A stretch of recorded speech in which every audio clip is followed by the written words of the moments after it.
Hello and a very warm welcome to Zunaira Azhar official.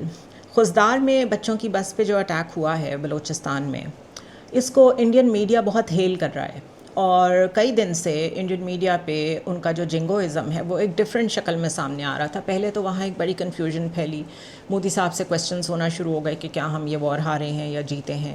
جے شنکر نے کہہ دیا ہم نے تو پاکستان کو پہلے ہی بتا دیا تھا. تو راہل گاندھی نے کہا کہ اگر آپ نے بتایا تھا تو یہ تو ٹریزن ہے، بالکل آپ کی وجہ سے پھر ہم یہ جنگ ہارے ہیں.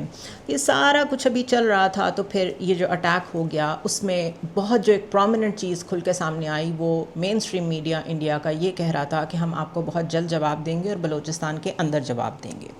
اس کی سمپلسٹ انالیسس یہ ہو سکتا ہے کہ ان کی ایکسس ہے تھرو BLA، کہ وہ یہاں جو چاہیں کروا سکتے ہیں. بچوں پہ اٹیک کرنا سیدھی سی بات ہے، چاہے کوئی انسرجنسی کر رہا ہو، چاہے کوئی ملیٹنسی کر رہا ہو، ڈیفینیشن کے لحاظ سے وہ جو مرضی کر رہا ہو. But if someone is attacking civilians and the children, تو اٹ سمپلی مینس کہ ان کے ایمز جو ہیں وہ تو کوئی اتنے رول بیسڈ یا پرنسپلڈ نہیں ہیں. اور جب ہم TTP کی بات کرتے ہیں اور سیکیورٹی فورسز کو اٹیک کیا جاتا ہے، اس کی ایک آئیڈیولوجیکل ڈیفینیشن ہے کہ وہ کہتے ہیں کہ یہاں پہ جو نظام قائم ہے ہم اس کو ریپلیس کرنا چاہتے ہیں ود شریعہ. اب یہ سب کچھ مرج کر رہا ہے، Indian threat and the terrorism threat from BLA and the terrorism threat from TTP، یہ سب کنورج کر رہا ہے. وچ مینس کہ سیکیورٹی کاؤنسل نے جو آج سے 1 سال پہلے رپورٹ دی تھی کہ پاکستان میں 91% ٹیررزم بڑھا ہے، وہ ابھی تک مزید بڑھ چکا ہوگا. ہم اس کو روزانہ کی بیسس پہ فائٹ تو کر رہے ہیں، لیکن اس میں ایک اور پرابلمٹک فیکٹر چائنا کا آ گیا ہے. پرابلمٹک اٹ از بیکاز اس کی ایک ڈاؤن سائڈ بھی ہے اور آف کورس اس کی ایک گڈ سائڈ بھی ہے. There is a flip side to ایوری تھنگ.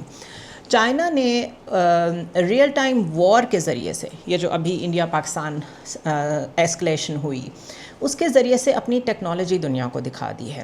وارفیئر ٹیکنالوجی میں اس وقت west is completely shaken, because ان کے جو بیسٹ فائٹرز تھے، رفیلز تھے یا اور بھی جو چیزیں S-400 سمیت رشین ہارڈ ویئر، جو کچھ مانا جاتا تھا، اسٹیبلش تھا کہ یہ بیسٹ ہے ان دا ورلڈ، وہ چیلنج ہو گیا ہے.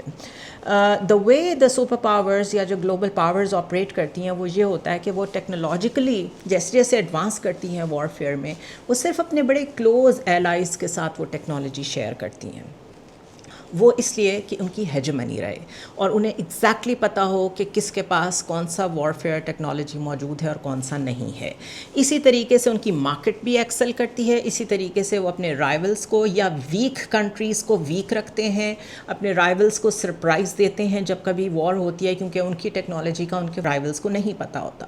But at the same time اگر ان کے رائولز بھی چائنا جیسے ہیں جو اتنا زیادہ خاموش رہ کے پوسچرنگ کیے بغیر اندر ہی اندر چیزوں کو ڈیولپ کر رہے ہیں، وہ بھی ٹیک انڈسٹری میں when it comes to warfare کہیں نہ کہیں پہنچ گئے ہیں، لیکن انہوں نے ابھی تک دنیا کو بتایا نہیں ہے تھرو دا ڈرلز اور تھرو دا وار گیم یا اینی کائنڈز آف پوسچرنگ. تو یہ جو کچھ ہوا ہے، جس طریقے سے پاکستان نے اس ساری وارفیئر کو جو کہ رشین تھی اور جو ویسٹرن تھی اس کو ڈاؤن کر کے دکھایا ہے، اس سے western security think tanks and the industry is shaken. So اب ہوگا یہ کہ یہ جو پراکسیز آپریٹ کر رہی ہیں پاکستان میں، آلریڈی TTP کے ہاتھ امریکن اسلحہ لگ چکا ہے. پریزیڈنٹ ٹرمپ خود اس کو ویریفائی کر چکے ہیں. ہم نے اس کے کئی ڈوزیئرس اور بہت سارے ایویڈنسز آلریڈی یونائٹڈ نیشنز کو دے دیے ہیں. دنیا اس کو مانتی ہے کہ اس وقت ماڈرن ترین اکوپمنٹ جو ہے وہ TTP کے پاس موجود ہے. اگر BLA کی بات کریں تو BLA اینڈ TTP آلریڈی چیزیں آپس میں ایکسچینج کر رہے ہیں، because Pakistan is the common enemy. اب اس پہ انڈین ایلیمنٹ بھی ڈال دیں اور اب اس میں آپ امریکن پراکسیز بھی ڈال دیں، وچ مینس کہ ہو سکتا ہے اب یہاں پہ ISIS بھی بہت ایکٹیو ہوتی نظر آئے. بیکاز وی آل نو کہ اگر القاعدہ اور ISIS کے فارمر کمانڈرز سیریا کے پریزیڈنٹ لگ سکتے ہیں، تو واٹ از دا لیول جہاں پہ ہم یہ انڈرسٹینڈ کر سکیں. یہ لوگوں کو اب سمجھ جانا چاہیے کہ سپر پاورز کیسے اپنی جو پرائیویٹ کانٹریکٹرز ہوتے ہیں اور جو اپنی پراکسیز ہوتی ہیں ان کو لانچ کرتے ہیں. اب اس ساری سچویشن میں ڈاؤن سائڈ یہ ہے کہ پاکستان میں ٹیررزم بہت بڑھے گی، بہت زیادہ اٹیکس ہوں گے، especially in KP and Balochistan. اس کو آپ نے کس طرح کاؤنٹر کرنا ہے؟ چائنا کی تھریٹ سامنے آتے ہی افغانستان پہ جو ایک جیو پولیٹیکل پریشر ہے کہ یہاں پہ کس کا قبضہ ہوگا. وہ جیو پولیٹیکلی امپورٹنٹ ہے کنٹری آف کورس, اور دوسرا جو امپورٹنٹ ایلیمنٹ ہے وہ یہ ہے کہ وہاں پہ ریئر ارتھ اینڈ منرل دنیا میں جن 2 جگہوں پہ سب سے زیادہ ہیں, افغانستان ان میں سے ایک ہے. And the second is Greenland. And we all know کہ کس طرح گرین لینڈ کے پیچھے ٹرمپ جا رہے ہیں. سو اس سے آپ اندازہ کر سکتے ہیں کہ افغانستان بھی کتنا امپورٹنٹ ہوگا یو ایس کے لیے. ان کا یہاں سے ہار کے نکل جانا اٹ ڈزنٹ مین کہ ان کا یہاں انٹرسٹ ختم ہو گیا ہے. سو وہ نہیں چاہیں گے کہ افغانستان میں پیس ہو اور افغانستان میں کسی بھی طرح کی BRI کی بیلٹ اینڈ روڈ انیشیٹو اور CPEC کی ایکٹیویٹیز شروع ہوں. چائنا آلریڈی پہلا ملک تھا جس نے اپنا امبیسڈر مقرر کیا تھا افغانستان میں امریکن فورسز کے جانے کے بعد. سو a stable Afghanistan favors China and Pakistan and the region. And for US یہ جب تک انسٹیبل رہے گا تب تک چائنا اس سے فائدہ نہیں اٹھا سکے گا. اب اس گیم کو آپ ذہن میں رکھیں تو you can better understand why I said کہ اس کی ڈاؤن سائڈ بھی ہے اور اس کی گڈ سائڈ بھی ہے. ریئر ارتھ اور منرلز جو ہیں وہ فیوچر ہیں, چاہے راکٹ میکنگ ہو, چاہے میزائلز میکنگ ہو, چاہے EVs ہوں, الیکٹرانک وہیکلز ہوں, چاہے سیمی کنڈکٹرز بنانا ہو. سارا جو فیوچر ہے آپ کا وہ اس کے ارد گرد ریوالو کرتا ہے. اور اگر آج ہم صرف افغانستان کی بات کریں, گرین لینڈ کی کسی اور وقت کریں گے, تو جو اس کی ٹرین ہے وہ اتنی ٹف ہے, اتنی ریجڈ ہے. It is the 7th most mountains area in the world. تو جتنا مشکل ٹرین ہوتا ہے اتنا ہی مشکل ہوتا ہے ان ریئر ارتھس اور منرل کو ایکسٹریکٹ کرنا. اتنی ہی مہنگی مشینری لگتی ہے, اتنا ہی ٹائم لگتا ہے. تو اگر آج وہاں پہ کنیکٹیوٹی شروع ہو جائے اور ساتھ ساتھ ہم سپوز کرتے ہیں کہ چائنیز کمپنیز آ کے وہاں ایکسٹریکشن سٹارٹ کرتی ہیں, تو کم از کم 10 سال لگیں گے ان ریئر ارتھس تک پہنچنے میں, ان کو سولیڈیفائی کرنے میں, ان کو ایسی شکل میں لانے میں کہ وہ استعمال ہو سکیں. دس از وائی آج پیس ہوگا تو 10 سال بعد فائدہ ہوگا. لیکن جو کنیکٹیوٹی ہے, ریلویز اینڈ روڈز کنیکٹیوٹی, اس سے جو ٹریڈ کا فائدہ ہو سکتا ہے, it is a matter of a year اگر آج وہاں امن ہو جائے. سو دس از وائی یہ جو دنیا کو ڈسپلے دکھایا ہے ہم نے of the Chinese warfare, it has posed a great threat to the world, خاص طور پہ ویسٹرن ورلڈ کے وہ کنٹریز جو اس ساری وار انڈسٹری کو کنٹرول کرتے تھے. اب پاکستان اگر چائنیز کیمپ میں واضح طور پہ چلا گیا ہے, ہمارے پاس سارے انٹیگریٹڈ سسٹمز موجود ہیں, چائنیز کے ساتھ مل کے ہم نے وہ بنائے ہیں, تو انڈیا کا جو ڈاؤن سائڈ ہے وہ یہ آیا ہے کہ ان کے پاس آدھی چیزیں رشین ہیں, آدھی امریکن ہیں, آدھی انڈیجنس ہیں. تو ان کی انٹیگریشن ابھی تک نہیں ہوئی اور ہو بھی نہیں سکے گی, because of course networks integration means کہ سارے سسٹمز ایک دوسرے کے ساتھ میچ کرتے ہوں. سو وہ اس کو آج کیچ اپ کرنا شروع کریں گے تو پتہ نہیں کتنا ٹائم لگے گا. بٹ اس دوران وہ کر کیا سکتے ہیں, اس دوران وہ پاکستان میں میکسیمم ٹیررزم پھیلا سکتے ہیں کہ یہاں بھی انسٹیبلٹی رہے. افغانستان کے ساتھ پاکستان کی جو اس وقت پالیسی جا رہی ہے وہ کیرٹ اینڈ اسٹک کی ہے. For a very long time ہم طالبان کی گورنمنٹ جب دوبارہ سے آئی, ایک دفعہ 2001 میں ختم ہوئی جب وار آن ٹیرر شروع ہوئی 9/11 کے بعد, اور اب یہ دوسری پچ ہے ان کی. For some reason we were very happy کہ یہاں پہ طالبان آ گئے ہیں, ناٹ نوئنگ کہ اس کے آفٹر میتھس کیا ہوں گے. وائی آئی سے دس, بیکاز اگر آپ نے ایک ملیٹنٹ گروپ کریٹ کیا ہے جو کہ 70s میں سوویت یونین کے خلاف امریکنز کی ہیلپ سے آپ نے ان کو اسٹنگر میزائل بھی دیے, سب کچھ دیا, ٹرین بھی کیا, کریٹ کر دیا. Once the purpose is over, جس مقصد کے لیے ان کو بنایا گیا تھا, تو وہ پراکسی گروپس کہاں جائیں گے, وہ ملیٹنٹس کہاں جائیں گے؟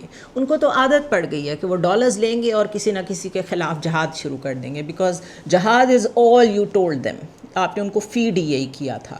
اب اگر انہوں نے سوویت یونین کو تو شکست دے دی تو اس کے بعد انہوں نے کہیں تو جانا تھا. انہوں نے اپنے ہی ملک میں جس طریقے کا رول کیا 90s میں, اس کے بعد وہاں القاعدہ ڈیولپ ہو گئی, وہ اسی جہاد کا آؤٹ کم تھا. اور القاعدہ نے 9/11 تو وہ ایک ٹپنگ پوائنٹ تھا جس کی وجہ سے ڈائریکٹ امریکن سوئل پہ کیونکہ اٹیک ہو گیا تھا تو نیشنل سیکیورٹی کے نام پہ US کو انویڈ کرنا پڑا.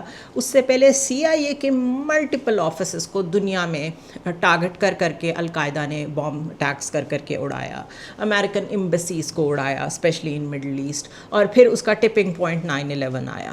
اب اس سارے پروسیس کے بعد انہوں نے پہلے سوویت یونین کو ڈس انٹیگریٹ کیا, وہ اتنے کامیاب ہوئے اس میں. اس کے بعد انہوں نے امریکنز کو اٹیک کیا, 9/11 تک چلے گئے وہ. انہوں نے آپ کی لینڈ میں جا کے آپ کے مین 2 ٹاورز کو اٹیک کیا. اس کے بعد اسی نیٹ ورک نے 20 سال آپ سے جنگ لڑی. تو آپ اندازہ کر لیں وہ کتنے طاقتور ہوں گے. So once a militant group is created, You can't disarm them, you can't dissolve them. They are created for good. اور اب یہاں پر یہ حالت ہے کہ اگر طالبان چاہیں بھی تو ان کے اندر ایسے فیکشنز موجود ہیں جو سمجھتے ہیں کہ یہ گورننس کرنا، رول آف لا لے کے آنا، women rights, education, health care, یہ سب کچھ کسی کام کا نہیں ہے. ہم جیسے 90s میں گورن کرتے تھے ہم اسی طرح کریں گے، because that is our power. ہم یہاں شریعہ لا لائیں گے اور ہم اس کو ایکسٹینڈ کریں گے. That is our cause. دنیا میں شریعت کو لاگو کرنا ہمارا کاز ہے. ٹی ٹی پی اسی کی بنیاد کے اوپر ہماری سیکیورٹی فورسز پہ اٹیک کرتی ہے، بیکاز وہ سمجھتی ہے کہ ہماری سیکیورٹی فورسز اس ساری لینڈ کو ایکوائر کرنے میں رکاوٹ ہیں جن کو اصل میں ڈیورنڈ لائن کو نہ مانتے ہوئے افغانستان کلیم کرتا ہے. So this is very complex. ہماری جو بھی پالیسی ہے we would have to understand کہ اگر کاؤنٹر ٹیررزم آپ نے کرنا ہے تو ابھی تک تو آپ وہ یو ایس کے ساتھ مل کے کرتے رہے ہیں. آج ٹرائی لیٹرل ڈائلاگ بھی آپ کر رہے ہیں افغانستان کے ساتھ. آپ نے سب کچھ کر کے دیکھ لیا. کابل گورنمنٹ سے بھی بات کر لیا آپ نے، بٹ یو نو کہ ان کے اندر گروپس ہیں. اخندزادہ یا قندھار گروپ کچھ اور چاہتا ہے، کابل میں بیٹھے ہوئے لوگ کچھ اور چاہتے ہیں. ٹی ٹی پی وہ فٹ سولجرز تھے in fighting the U S with تحریک طالبان افغانستان. تو وہ فٹ سولجرز اب گورنمنٹ میں تو شامل نہیں ہیں، وہ تو جہاد کرنے پہ واپس آ گئے ہیں. تو آپ نے کس طرح کی پالیسی لے کے چلنا ہے جس میں اتنے کمپلیکس مسئلے کو آپ حل کر سکیں؟ سو یا تو چائنیز کی مدد سے کاؤنٹر ٹیررزم فورس بنائیں، یا پھر یو ایس کے اوپر اگر آپ ریلائی کرنا چاہتے ہیں. وہ مجھے ہوتا نظر نہیں آ رہا، بیکاز ون، یو ایس خود یہاں سے فیل ہو کے گیا ہے. ٹو، یہاں پر چائنیز انفلوئنس بڑھا ہے. چائنا آلریڈی کنیکٹیوٹی میں کام کر رہا ہے ان افغانستان، بڑا میجر رول پلے کر رہا ہے کہ یہاں پہ پیسفل افغانستان اسٹیبلش ہو. اور اوپر سے جو ریئل ٹائم وار میں اس کی ٹیکنالوجی نے یو ایس کو تھریٹ کر دیا ہے وہ ایک اور لیول ہے. جو لیٹسٹ سب سے ایڈوانس 5th جنریشن F-35 ہے یو ایس کا، اس کو بھی چیلنج کر دیا ہے with 6th generation fighter jet China نے. اور ایک ڈرون مدر شپ بھی وہ لانچ کر رہے ہیں. اس ڈیٹیل میں دوبارہ جاؤں گی کسی وقت. یہ ایک ڈرون مدر شپ ہوگا جو ایک وقت میں تھاؤزنڈز آف ڈرونز کو لانچ کر سکے گا، اور ہائی الٹیٹیوڈ ہے، تقریباً 7000 کلومیٹر اس کی رینج ہے. اور اس کو جولائی میں وہ لانچ کر رہے ہیں. اور جو دوسرا ان کا 6th generation new Chinese fighter jet ہے، اس کی تو انہوں نے ژینڈاو میں جو ان کا ایک سٹی ہے، if this is the right pronunciation, اس کی ڈرل بھی انہوں نے اپنی سٹی کے اوپر کر کے دکھائی ہے. سو تھرو پاکستان انہوں نے دنیا کو اپنی وارفیئر ٹیکنالوجی کا ڈسپلے دکھا دیا ہے ان دا ریئل ٹائم وار. تو اس سے آپ اندازہ کر لیں کہ اب پاکستان کی طرف اور چائنا کی طرف، یا چائنا کے ساتھ مل کے جو کنٹریز فرنٹ لائن پہ ہیں، ان پہ کتنا پریشر آئے گا. آگے جا کے جولائی میں برکس کی کانفرنس ہو رہی ہے.